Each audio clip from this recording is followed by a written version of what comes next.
আজকে ইউটিউব চ্যানেলের পক্ষ থেকে আজকেও ভিডিও বানাচ্ছি তানবীর এবং পারভেজ পাশাপাশি বাড়িতেই রয়েছে।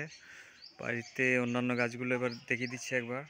দেখুন স্ট্রবেরি গাছের কিরম পরিচর্যা করার পরে অনেকটা উন্নত হয়েছে আগের থেকে, এবং ডালিয়া গাছগুলো ফুল ফোটার মতো কুড়ি চলে এসেছে, ফুল ফোটার মতো হয়ে গেছে।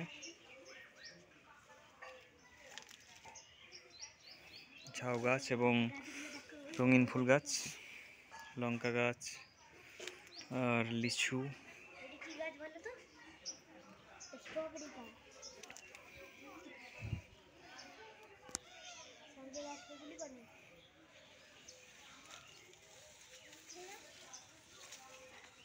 এবারে দেখাবো গোলাপ ফুল, সুন্দর বড় বড় ফুল হয়েছে। এবার আমরা ছাদের উপরে যে লাউ গাছ তৈরি করেছি সেটা দেখাবো আমরা উপরে যেয়ে, নিচে থেকে দেখাচ্ছি প্রথমে।